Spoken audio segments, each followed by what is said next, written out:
DA নিয়ে আবারও খুব গুরুত্বপূর্ণ আপডেট। সরকারি কর্মীদের জন্য বড় সুখবর।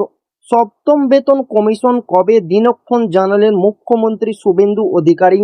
তো ভিডিওটি 1 সেকেন্ডের জন্য স্কিপ করবেন না, পুরোটা দেখবেন। চ্যানেলে নতুন হয়ে থাকলে অবশ্যই চ্যানেলটিকে সাবস্ক্রাইব করবেন এবং আমাদের পাশে থাকবেন। তো ভিডিওটি শুরু করা যাক। নতুন সরকার ক্ষমতায় আসার পর থেকেই পশ্চিমবঙ্গের সরকারি কর্মীদের জন্য একের পর এক সুখবর।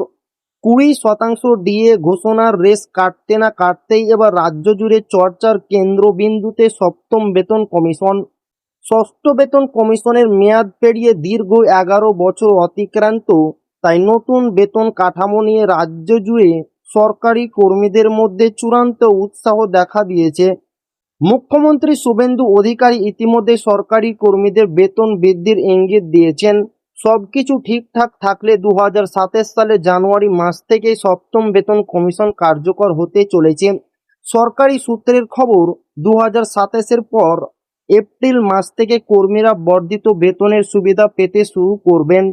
সপ্তম বেতন কমিশন কার্যকর হলে সরকারি কর্মীদের মূল বেতনের প্রায় 2.5 গুণ বা 2.57 গুণ পর্যন্ত বৃদ্ধি হওয়ার সম্ভাবনা রয়েছে।